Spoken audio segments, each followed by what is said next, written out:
기도하는 부모, 자녀를 위한 기도. 자녀가 진짜로 달라지는 순간이 언제인 줄 아세요?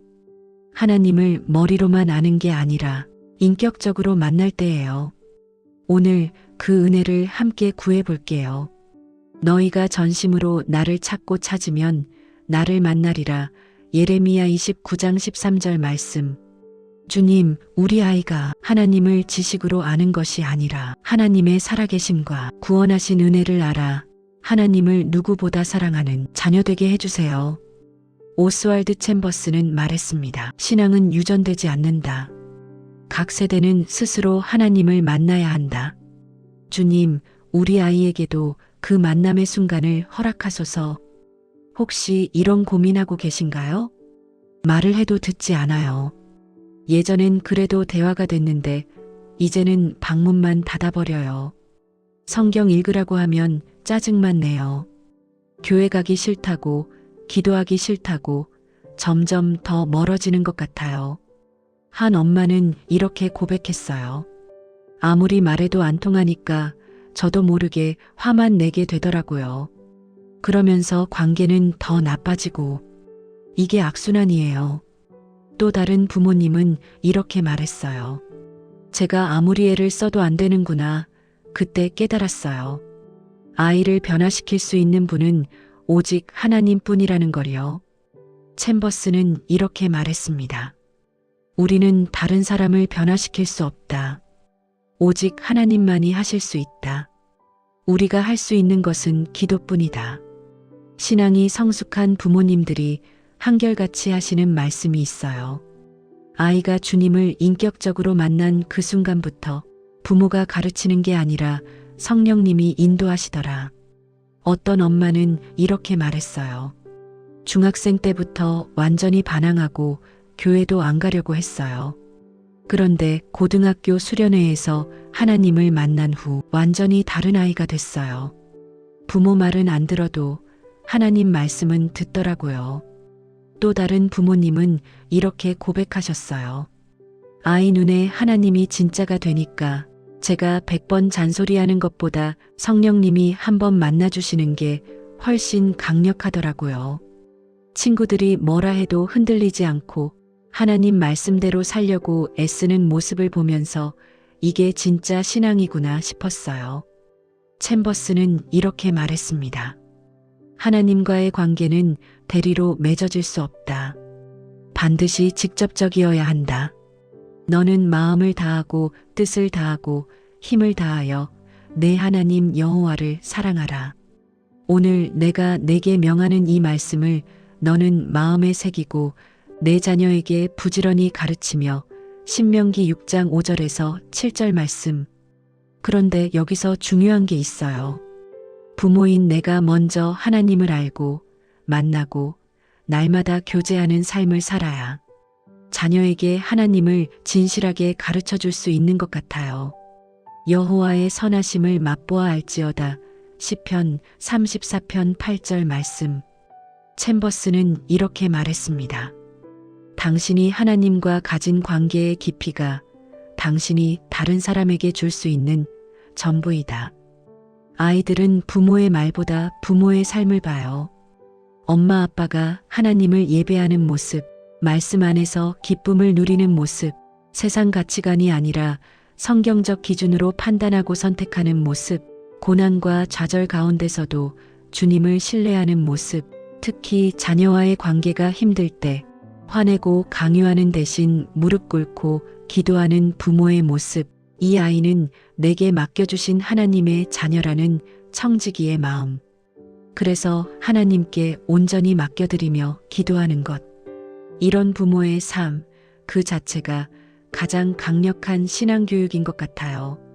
너희는 이 세대를 본받지 말고 오직 마음을 새롭게 함으로 변화를 받아 하나님의 선하시고 기뻐하시고 온전하신 뜻이 무엇인지 분별하도록 하라.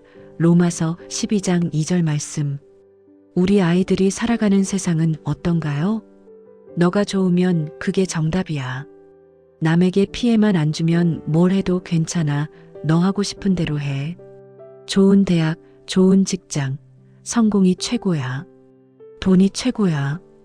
이런 세상 가치관이 학교에서, SNS에서, 유튜브에서 끊임없이 아이들에게 쏟아지고 있어요.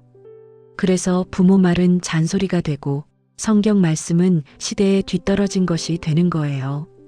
하지만 하나님을 인격적으로 만난 아이는 달라요. 여호와를 경외하는 것이 지혜의 근본이요. 잠언 9장 10절 말씀. 하나님을 경외하는 마음이 생기면 세상이 뭐라 하든 하나님이 기뻐하시는가를 먼저 묻게 돼요. 친구들이 이 정도는 괜찮아라고 할 때 하나님 말씀에는 뭐라고 되어 있지? 하나님은 어떻게 생각하시는지를 기도하게 되는 거예요. 부모의 잔소리는 안 들어도 하나님의 음성은 듣게 되는 거죠. 챔버스는 이렇게 말했습니다. 우리의 주된 목표는 하나님을 기쁘시게 하는 것이어야 한다. 다른 모든 것은 부차적이다. 그렇다면 관계가 막혔을 때 어떻게 해야 할까요? 첫째, 강요 대신 기도로 나아가세요.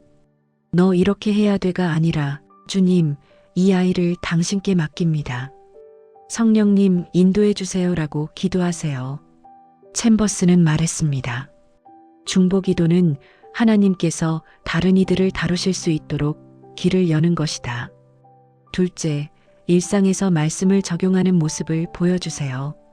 직장에서 부당한 일을 겪었을 때 내가 손해보더라도 정직하게 행하는 게 하나님 뜻이야 라고 말하는 부모의 모습, 자녀와의 관계가 힘들 때도 주님, 제 힘으로는 할 수 없으니 주께서 이 아이를 만나주시고 인도해 주세요라고 기도하는 부모의 모습. 셋째, 아이가 거부해도 포기하지 마세요. 말로 가르치려 하지 말고 삶으로 보여주세요. 사랑으로 인내하며 품어주세요. 우리가 죄인 되었을 때 십자가 구원으로 우리를 품어주신 예수님을 기억하세요. 여호와께서 집을 세우지 아니하시면 세우는 자의 수고가 헛되며 시편 127편 1절 말씀. 부모의 노력만으로는 한계가 있어요. 하지만 믿음으로 가정을 세워갈 때 하나님께서 우리 가정의 주인이 되어 주셔서 흔들리지 않는 튼튼한 믿음의 집으로 세워주실 거예요. 이 시간 함께 기도하시면 좋을 것 같아요. 주님, 부모된 저희를 불쌍히 여겨주세요. 자녀를 위해 기도하지 않은 죄를 회개합니다. 용서해 주세요. 제 힘으로는 이 아이를 변화시킬 수 없음을 고백합니다. 하나님께서 맡겨주신 하나님의 자녀이오니 나의 말이 아닌 하나님 말씀으로 양육할 수 있도록 도와주세요. 사람은 할 수 없으나 하나님은 모든 일을 온전히 이루시는 전능하신 하나님이신 것을 믿습니다. 주님, 부모된 우리가 먼저 주님을 더 깊이 만나고 알고 사랑하기를 원합니다. 자녀와의 관계가 막혔을 때 나의 주장만 내세우며 관계를 더 악화시켰던 것을 회개합니다. 쉽게 화내고 싫다고 하는데도 강요하였던 성숙하지 못한 저의 모습을 용서해 주세요. 주님의 인격을 배워 참고 인내하며 기도하며 용납하고 용서하는 자녀를 진정으로 사랑하는 부모가 되게 해주세요. 그런 성숙한 신앙으로 살아가며 그 신앙이 자녀에게 전수되게 하시고 우리 아이가 하나님을 인격적으로 만나게 하시고 하나님의 음성을 들을 수 있는 영적인 귀를 열어주시고 순종하는 마음을 허락해 주세요. 이 세대를 본받지 않고 오직 마음을 새롭게 함으로 변화되어 세상 가운데 구별된 자로 하나님이 거룩하시니 너희도 거룩하라 하신 말씀 의지하여 생명의 말씀 순종하며 살아가는 세상의 빛과 소금 되게 인도해 주세요. 그렇게 인도하실 하나님께 모든 영광을 올려드리며 우리를 구원하시며 끝까지 사랑하시는 예수님의 이름으로 기도합니다. 아멘.